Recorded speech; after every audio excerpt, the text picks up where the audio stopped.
It's time to get freaky with the genius, ladies and gents. You are about to enter another dimension. A dimension not only of sight and sound, but of mind. A journey into the wondrous land of degreelessness, bitch! Naturally, I'm your host, the lovable Shanghai Pete, stunning and brave culture critic, 21st century digital boy, the people's champion, and forever your good buddy in the mix. I hate Kinda Funny. I didn't really start watching YouTube with any consistency till a few years ago, and they were one of the first channels that really got me into this type of content. I was so infatuated with their format, how awesome it was. They were just this group of friends that decided to talk about video games all day for a living.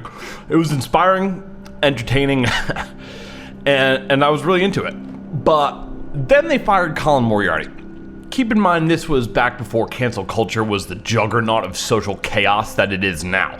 So when they got rid of him, someone who had been a good friend for years, who helped found a company with him over a joke he made on Twitter, something in me even then understood the inherent wrongness of it, but I lacked the vocabulary to properly articulate exactly why. Now, of course, in hindsight, it's glaringly obvious that they simply bent the knee and capitulated to SJW outrage, something that, as we all know, has become essentially a daily occurrence. And just for the record, not that I suspect there are many Kinda Funny fans that watch my content, but yes, I do know that the stated reason that they let him go was because of just basic differences and he was planning to leave already anyway.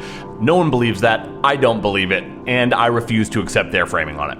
So, needless to say, it then became increasingly obvious what a bunch of spineless, pandering industry apologists they were.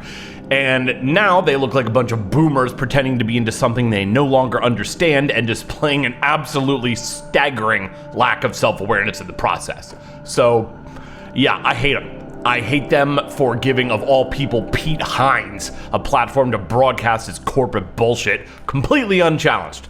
I hate them for not pressing him on obvious lies. I hate them not only for what they've become, but also because I personally feel betrayed by them. They were one of the first channels to really inspire me, and now they've become one of the things that disgust me the most.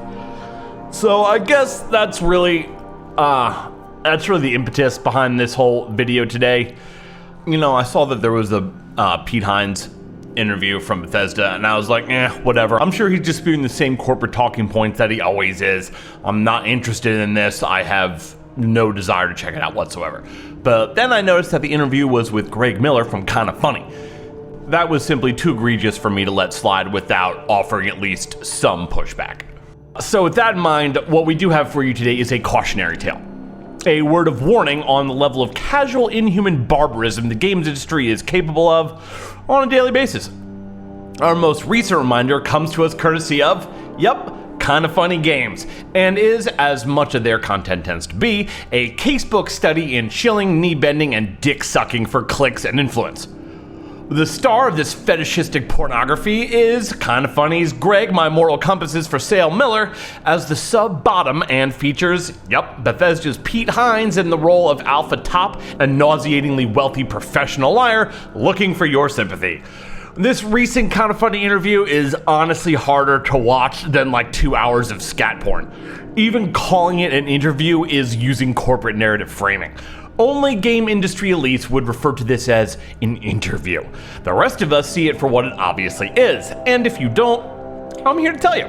This is a paid advertisement for Bethesda, poorly disguised as service journalism by legendary corporatist sympathizers, Kinda Funny Games.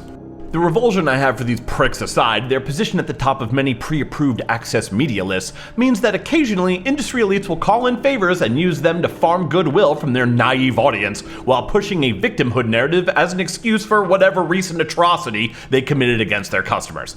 And that, friends, is what we're talking about today. I guess Kinda Funny's paying their Bethesda access bill early this year because they recently had Bethesda's Vice President of Public Relations, Pete Hines, on to use their platform for what it's best suited for, promoting industry elites and progressing corporatist narratives. Now, there's far too much here for me to cover it all in depth. There's so much posturing, deflection, and straight up lying that it would take me easily an hour or more to go through it all. And that's assuming that I didn't black out from dehydration after vomiting out all the fluid in my body. Fortunately, there's not really any reason to. This entire advertisement is basically an instructional video on modern game industry damage control and anti-consumer justification.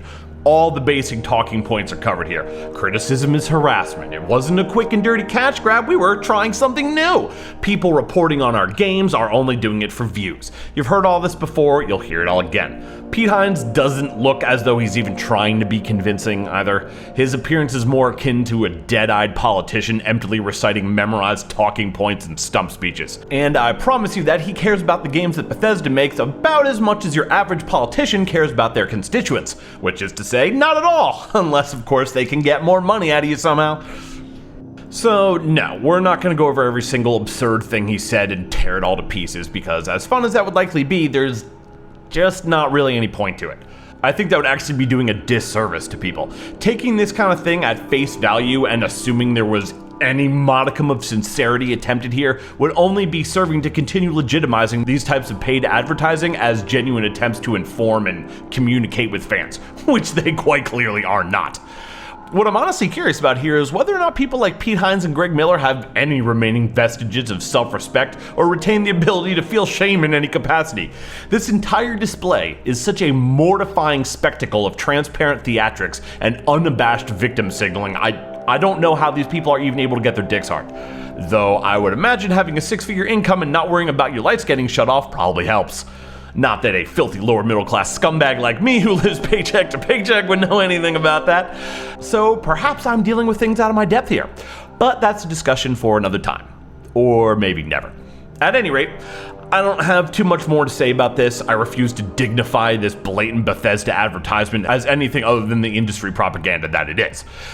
This video, like I said, it's just a reminder to you that the industry narrative is everywhere and you shouldn't take a single word about anything from the access media at face value, especially so-called interviews conducted by someone feeding softball questions and offering pre-made excuses to someone like Pete Hines, a VP of public relations. There's nothing of value here, just a howling void where integrity and journalism go to die. And to you, Bethesda, I'd just like to let you know that no, I'm not going to apologize for trash talking your garbage products or anything else, ever. You can suck a dick as far as I'm concerned. And having planted that pleasant mental image into everyone's heads, we now bring this stunning and brave episode of Degreelessness to a close. Thank you so much for chilling with us tonight. We love you today. We love you all the way. Make sure you downvote this video to teach me a lesson. Leave a comment down below letting us all know why Fallout 76 isn't that bad. And of course, never subscribe because there is no peace amongst the stars. Only an eternity of carnage and slaughter and the laughter of thirsting gods.